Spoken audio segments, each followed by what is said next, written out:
I did a video discussing the first arc of Vinland Saga. I'll link it right there if you're interested.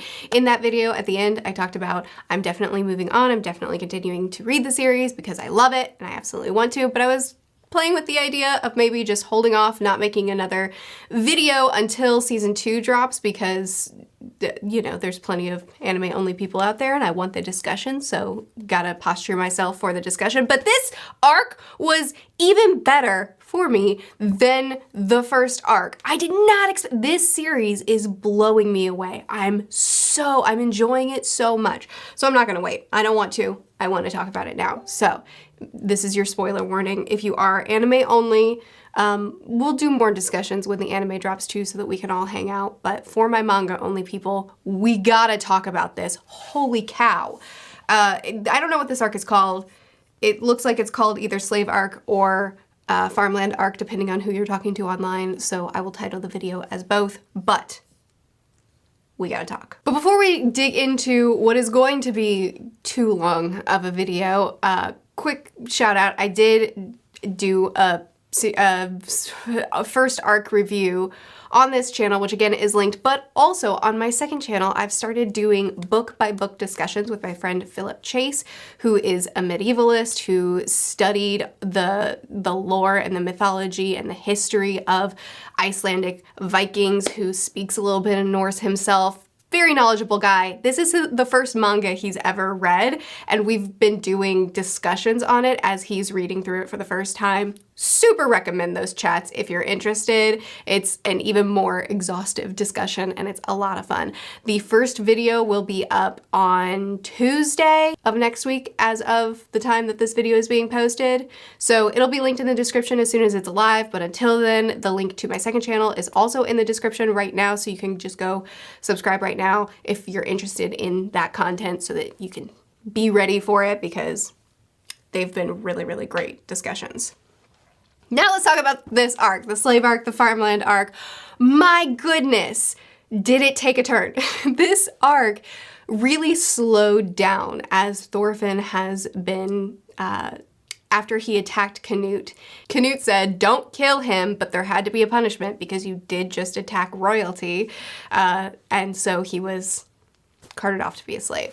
I loved this arc from the very beginning, even though it slowed down so drastically, even though the tone shifted so massively, and it was almost like whiplash going into this arc.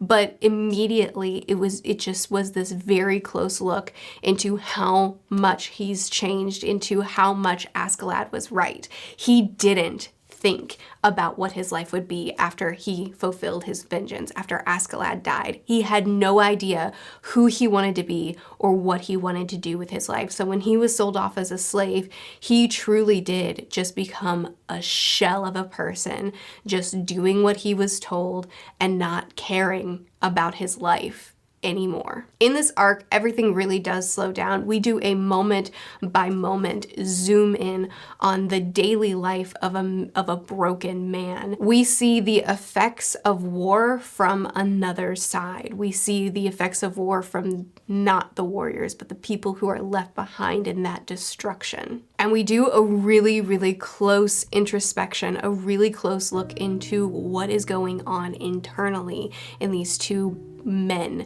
that we followed in the first arc, Thorfinn and Canute and everybody around them. Let's just get into it. I have a lot of notes.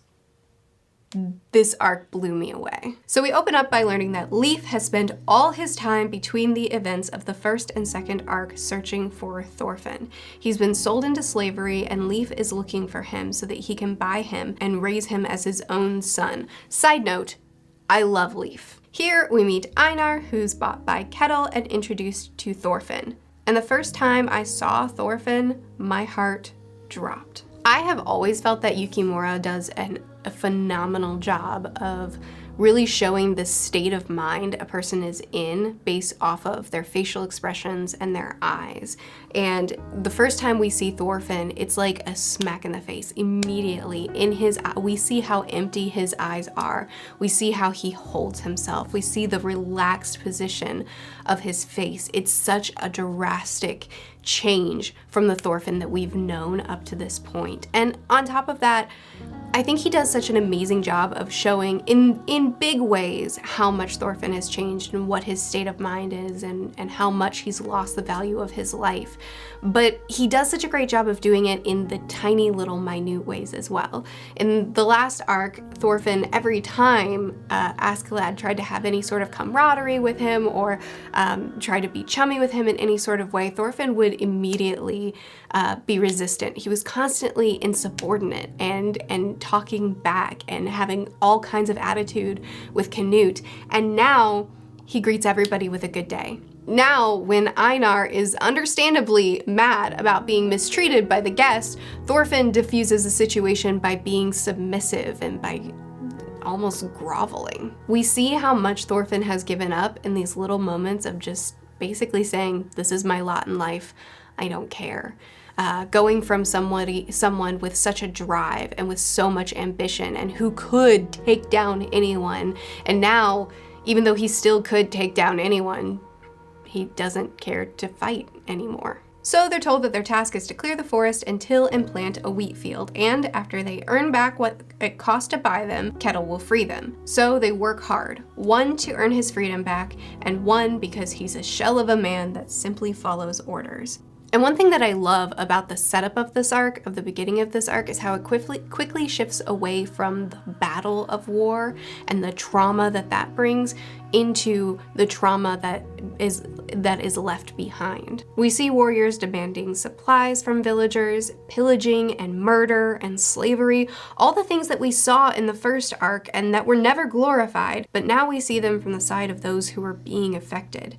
And it haunts Thorfinn to see the wreckage he's left behind without a thought. Thorfinn may not have taken part in all of the things that are on display in this arc, but he at least took part in part of it. He killed without thought, and when his comrades were pillaging and stealing and raping and selling people into slavery, he turned his back, and he is feeling the effects of that now that he's become close friends with a man who was personally affected by the very things that he did or watched happen. He and his comrades did, I guess I could put it that way. Now that he's becoming close friends with someone who was personally affected by that and is now a slave because of it, he's every day having to look in the face of the type of things that he caused, the kind of trauma that he put on people himself. So Kettle, the owner of the farm, the one who bought Thorfinn and Einar, works the fields with the slaves and he's kind to them. He has two sons, Olmar, who's useless, and Thorgil, who embraces the thrill of war and is quite terrifying. So anyway, one of the guests tells Olmar that to become a man, he has to kill a man. Super sound logic. So he fetches Thorfinn and Einar to kill them, and he delivers this chilling line when Einar asks what they've done to deserve this. He says, "You've done nothing wrong, but your lives do not belong to you. That's all. A man has the right to do what he likes with his own property, doesn't he?" Now here's what I love about this scene. Up to this point, we've gotten several displays, small displays of the state of mind that Thorfinn has descended into in the time since we've last seen him.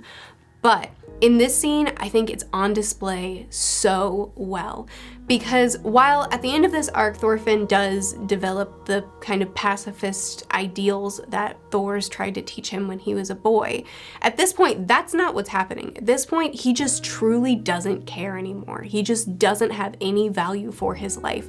And we see that when Einar fights for himself and says, "I'm not just gonna let you kill me, I don't deserve this," he still has value for his life. But Thorfinn has fully accepted the position of worthless property, which is how he's viewed by the guests. And even when Einar is fighting and Thorfinn is just standing there at sword point and he says, "This is stupid, just kill me," because the idea of death is nothing to him, because his life is nothing to him at this point. When one of the guests starts harassing him and cutting him up in small ways and trying to get him to show some sort of emotion, and he says, "Come on, you're scared, show it." And Thorfinn says, "Does something good come of living? It hasn't for me. In all the days I've lived, not one good thing has happened to me." And I just think that those 2 pages say so much. In the last arc, he had this intense mission. He had this tunnel-visioned goal to meet, to avenge his father's death, to have the duel and finally take Askeladd out. And it didn't matter how much carnage was left behind. It didn't matter to him what it took to get this, and he didn't consider any of his actions. And that really hollowed him out. We watched him lose himself as a young boy, making choices to betray the woman and to go against his father's ideals, even though his father was haunting him in his sleep and he knew this wasn't the right path. And now we see, now that that mission is over, now that he's lost that too, he looks back, he sees the wreckage that he's left, and he says, nothing good has come. And there's nothing good ahead. So Snake ends up stepping in and saving them, and Snake is quite frankly a phenomenal character. He's someone who we didn't get as deep, we didn't get as much time focusing on all that's behind him, but in just a few panels, there managed to be so much brought into this character. Anyway, he stops them. He saves their life, because I do think that the guy, Lizard dies. I don't remember this one's nickname. I do think that he would have killed them, because I do think that he viewed them as completely valueless, and if Olmar wasn't gonna do it, then he would have done it just out of irritation. Meanwhile, on the farm, Thorfinn and Einar need a horse to finish the work of de-stumping the forest that they've cleared. So they make a deal with a super random old man who has them do chores around the house in exchange for using his horse. Also, the super random old man is the most important fellow on the entire farm. Meanwhile, in another part of the farm, we see what I think is the first exposure of Ketil's faulty character. When some children who are in a desperate situation steal from him, and he's put in the position of, as the leader of the farm, of the master of the farm, he needs to issue a punishment. His son is there, who is a brute and wants to chop off their arms and legs, I think it was. But ultimately the decision is left up to Ketil. Ketil is a man who does not want to harm those children, but he's afraid of his son. He's a leader of the farm that relies on others to make decisions for him, and that would sooner go against the kind of justice that he wants than to go against the people that he leads. When he was given the way out, the logic of, no, we can't cut off their arms and legs, then they can't serve us. This boy could grow up and be a good helping hand, or good hand on the farm. And Ketil is given an excuse not to just do terrible things. So then he issues the command of beating them as their punishment. Ketil does show some form of mercy in that Thorgil wants to issue the punishment, and he's excited to brutalize this child. And Ketil steps in to issue the punishment himself so that the kid can live another day. But again, he's the master of the farm. He gets to choose what kind of justice he wants to issue. Yes, I understand the mentality is, well, I have to do something. There has to be some punishment because there needs to be order. But he would have allowed, I think, would have allowed them to cut this boy up if somebody didn't provide a logical way out to issue a softer justice, because Ketil is a man without a backbone. He's presented to us in the beginning as a kind-hearted master, someone who will allow his slaves to work for their freedom again. Not Arnheid, not his favored slave. She can't have her freedom. Anyway, he's presented to us in this way at the beginning, and he's quite likable, but this is the first time where we really see those cracks in that facade, and this is where we really see how weak he truly is. Another thing that I think that this arc did such a phenomenal job at is depicting the internal struggles of the characters, and specifically, right now I'm talking about Thorfinn. We see right from the beginning how much he's changed and how submissive he's become, but when he admits to being completely empty, I loved the scene where Sverkel gives him hope, tells him that he can be reborn. And when the guests destroy the crops they've worked so hard on and Einar loses it, Thorfinn says that because so much of his life has been spent being one of the destroyers, he has no right to be angry now that he's on the receiving side of it. And that he's finally come to realize that nothing good comes from revenge. This is huge for him. This is massive. This is everything we've seen from him. He's realized how faulty it really is. Then, when he enters into a fight to protect Einar and gets beat up so badly that he passes out and starts seeing visions of the people that he failed when he dedicated his life to revenge. And when his father asks him, "Who do you kill with these swords?" and he sinks into a depiction of the true horrors of what he was and the pain and devastation that he caused on his path of revenge. And then Askeladd shows up too, to remind him of the never-ending fight of being a warrior, and that very few actually make it out of this pit. This is one of my favorite scenes in the arc. The look of fear on his face, the absolute desperation he's experiencing when he has to look into the eyes, look into the faces of all the people that he killed, and realizing, I don't remember who you are, or where I was when I killed you. I don't remember any of this. Realizing that this path of revenge caused him to be so tunnel visioned that he didn't even view these people as humans. Now he's a slave, not being viewed as human.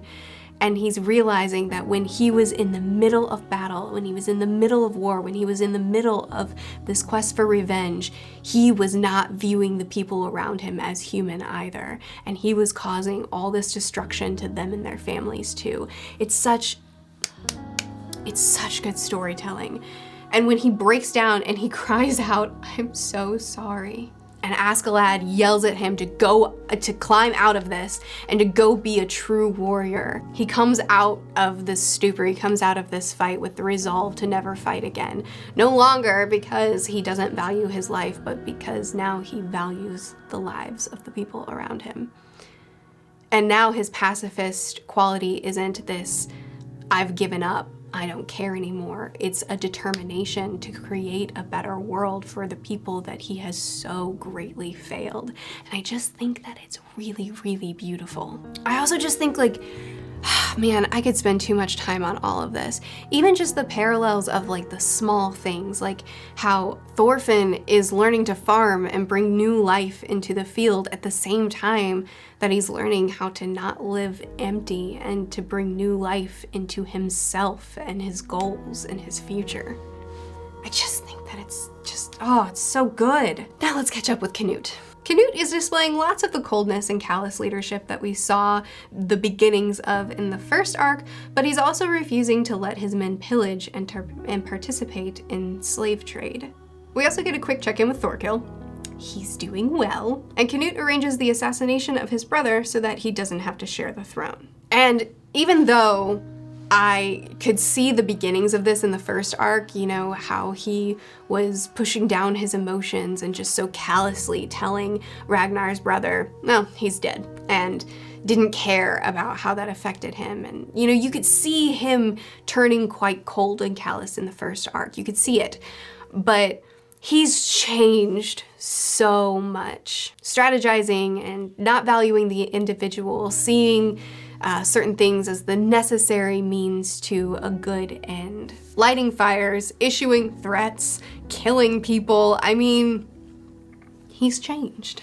In the videos that I did with Philip on the second channel, which I talked about at the beginning of this video, we talked about how much Thorfinn and Canute really parallel each other. We talked about how they're two young boys about the same age, both of which have lost their father figures, Ragnar and Thor's, and have gone under massive changes of personality because of that. And you know, we watch who they once were kind of fall away from them as they take on a new life and a new mission for themselves. And at the end of the first arc, we see one descend into despair after Askeladd died, and one rise up and take the crown. And we continue to see these parallels in this arc as well in many ways, but one of which is in the way we explore their trauma and how their past is haunting them. As Canute kills people off to gain power, his father's head taunts him about the curse of the crown that he warned him about, and that Canute was so sure he wouldn't be ruled by.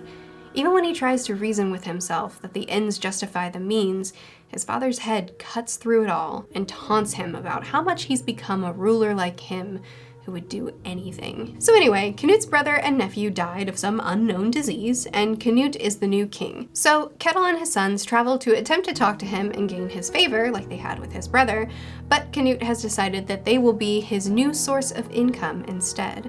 And because Olmar is an idiot, Canute creates a plan to make that happen. We also get to catch up with Leif again, thanks to Olmar's incompetence. And I'm sorry, I'm gonna interrupt the just for a second, because I love Leif. I love knowing that we saw how much Leif hates slavery, but there's only so much he can do. You know, he can't dismantle the entire system. So what does he do? When he does find a boy that, you know, he's been directed by somebody, he said, oh, I found Thorfinn, he's over here, and he matches his description and everything, and Leif is aware that's not Thorfinn. What does he do? He buys him. He gives him freedom. He takes him in as a son and raises him as his son, teaches him the family business and works with him, and continues to search for the true Thorfinn, continues to try to find him so he can free him, but he's doing what he can in little pieces to help other people along the way as well. He doesn't have this tunnel vision mission like so many people we see in the story. We see someone who does have a mission, who will see it through, but who's seeing the humanity around him along the way. So Olmar is a hothead that falls for the bait. Thorgil is a terrifying beast that excitedly joins the fight, and Leif quickly gets them out of there in hopes of finding Thorfinn. I'll also note that this is the moment Olmar realizes what it really feels like to kill a man, and he realizes what Thor's taught us a long time ago, that there is no glory in war. So Kettle and company are on their way back to the farm. Canute is also on his way back to the farm, and while everybody's been gone, a monster has arrived. So Arnheid was once married to Gardar, and he too was a man who reveled in the glory of war, so he fought a fight that he didn't even need to fight, and while he and the other men were gone, the village was attacked. So Arnheid was bought by Kettle, and while she's smacked around by Kettle's wife, she's Kettle's favorite slave, and all that comes with that, and she's the only one that we're aware of on the farm that isn't allowed to buy her freedom back because Kettle won't let her go. Despite all that, she's decided to make the best of this life because at least here she has some sort of security, even though she doesn't have any freedom. But when Gardar, her husband, returns to capture her, to set her free, to continue their life as it once was, it disrupts everything. When Gardar arrives, she sees how much he's changed and how much the trauma of losing his family and being enslaved has made him lose his mind, and she's afraid of him. But she loved him, and she can't stop herself from at least tending to his wounds. But it goes terribly wrong. Gardar kills the guards and convinces her to free him, and he's badly injured. Thorfinn and Einar help hide Gardar from the guests, but when Snake shows up because he's realized where Gardar is, Askeladd appears as a stand-in for the conflict inside of him. This is fine, right? It's to fuse a situation, not for vengeance. So what will he do? Break his oath of peace, or save the man Snake is coming to kill? Thorfinn fights him, but Snake cuts him and stabs Gardar, and Gardar attacks. It's Arnheid that saves Snake's life. She didn't go with Gardar in the beginning because she wanted a safe and protected life for this child that she's pregnant with now, more than she was able to give her child before. But now she risks her life and her child's life to save Snake, and this story is a tragedy. He gave his life for the thrill of war, and he lost everything, and because of him, his family lost everything as well. and he knows it, and he regrets it all more than anything else. I never thought I would cry over a character that is introduced to be a disruption and a destroyer and a monster and then get killed and his arc is over. Never thought I would cry over a character like that. But this story is never the most straightforward and simple version of itself. He served as the perfect mirror for what Thorfinn was on his way to become. He fought without a thought for all the destruction it brought. He fought for something that never even needed fighting over. He's someone who was so caught up in his own ambitions that he failed his family, and now it haunts him, and it's his greatest regret in life. Now he's dying in the arms of his wife, crying and apologizing over how much he failed her and his child, how much of their lives he's missed, and how he should have dedicated his life to being there for them. It was the perfect mirror of what Thorfinn was on track to become. He was the perfect example of the path Thorfinn was headed down and how it only brings misery and pain. And it's so tragic. It's so tragic to see him in this way. But I also gotta give lots of love to Arnheid because she's such an incredible character too. She saved Snake's life by telling Gardar that she would leave with him and that their son was still alive and that they could just go back to life as normal. That they could just pick up where they left off, even though that life was completely destroyed and taken from them and gone. She told him that they could go back to that life to save Snake's life. And she put her life and her child's life in danger. That she said, I'm not leaving with him because I want, even though I don't have my freedom, I can at least give this child protection. She surrendered that to save Snake. I just really want to make that clear because I love her. And her story is such a tragedy too. So this section of the story ends on Kettle returning, his wife telling him that Arnheid tried to leave him. And I don't know, I thought he would give her mercy. I thought that he would let her speak. She would tell him what happened, and he didn't.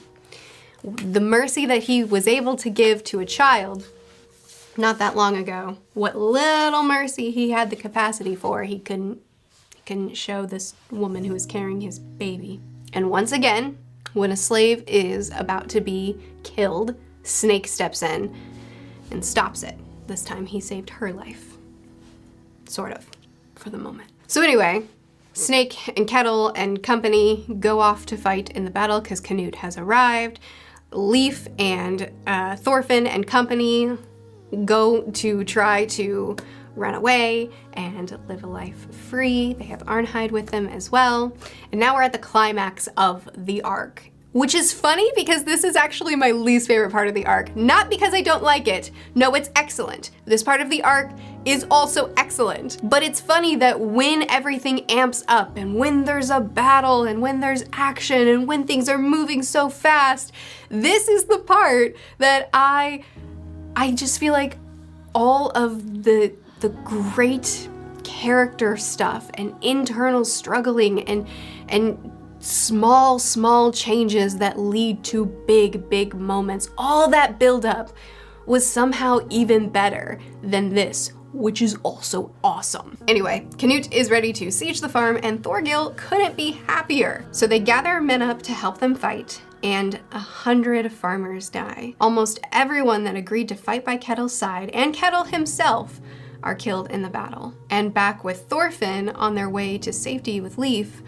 Arnheid died, and Einar nearly lost it. But Thorfinn pulled him away from falling into the life he had, and instead, they agreed to create a country of peace in Vinland, a land without slavery and war. Meanwhile, Olmar, the new head of the family, is in charge of deciding what they do next. His brother and mother want to fight to the bitter end, but Olmar decides to surrender. Thorfinn decides that before he can leave, he needs to do anything he can to stop what Canute is doing, and requests an audience with him, but they refuse him, and he barters a deal.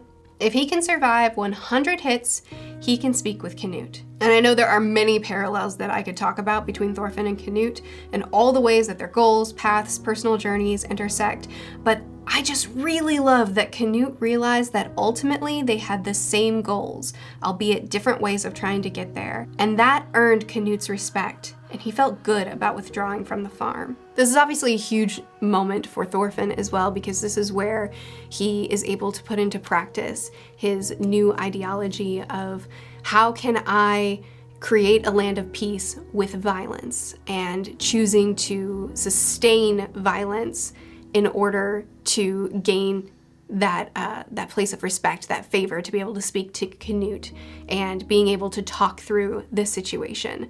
This is where he's able to, he's gone back and forth a lot trying to figure out exactly where he stands and how far he's willing to take this new philosophy that he holds. This is where he's able to put it into practice, and he succeeds. And I do wonder where we go from here in the next arc, because this isn't gonna work every time, like next time he faces a pirate, as Einar put it, ready to go pillage and steal your land of peace, it might not be someone that you have a history with and who respects you for having the same dream as them. They might just want to pillage and steal. So I do wonder where we go from here, because while of course I respect Thorfinn's ideology, it's not gonna work every time. So I do wonder what it's gonna look like from here. Is he going to continue to adjust it? Is he going to become a defender of the land, not initiating fights, but willing to fight to protect the people that he's trying to give a land of peace for? Like, where does he go from here? I'm just curious where the story is going to take him, because I feel like we can't really stop here realistically. And just like, that's the end of his arc. He's got to keep arcing. So I'm just curious what it's gonna look like. Anyway, I would also like to note that I'm super proud of Olmar when he talks to Thorfinn. He clasps his hands and tells him, I can't thank you enough. And I don't know, of all the characters that I have grown to love in this arc, and it's been many, I just didn't expect it to be this one. I'm so very proud of Olmar, because he's truly become a man, He thought he wanted battle. He thought, he was told to become a man, you had to kill, but he's figured out what a man really looks like, and I'm just real proud of him. So we end the arc with Leif bringing Thorfinn home to his family, and I loved the reception he got from his sister and her kids, but the reception from his mom I loved especially. And ending it on the emphasis that he had the same realization as Garnar, that his path of war and fighting only lead to pain for him and his family. But when he comes to that same conclusion that Garnar came to, he has the opportunity for a happier end than Garnar got. And I don't know, I feel like I could sit here for another hour and talk about all the tiny little parallels all over this arc, which I won't do, but things like this are what make this story so astounding, Like, this story's been told, this story could be told again, but there's something really special about putting it in this author's hands, because he has all these little connections that bring the impact so much stronger. And Garnar, a character that realistically could be entirely removed from the arc. Did we need him to enter? Did we need the conflict with him and Arnheid and the thing with Kettle beating her until she was near death? Did we need all that in order to do what we needed to do for Thorfinn? Not super, yes, it all benefited the story. My point is, the purpose of this was to show what Thorfinn was becoming, and to circle back around to that, and to have him have the same realization, but because that's not the path that he continued on, he's able to move forward and have a better life for him, and to have a better life for his family moving forward. Like, that's phenomenal storytelling. I'm really curious to see where Thorfinn's path goes from here and where Einar's path goes from here. And I'm really, really excited to see what kind of parallels are going to continue between Thorfinn and Canute, because There have been some phenomenal parallels up to this point. When one sinks, the other rises, and they're going through very similar things together. They have similar goals, but they're going about it in completely different ways. I'm just excited to continue to see those parallels happen and how that's going to continue to be explored. I've been sitting here for too long. I'ma stop. But I will continue on to the next arc. Let me know if you're interested in continuing to get videos on it. Also, let me know what you like better. My first arc review was much more condensed, talking about the big moments and the big themes and all that, and this obviously was meant to be a lot more, let's just go through it all and chat.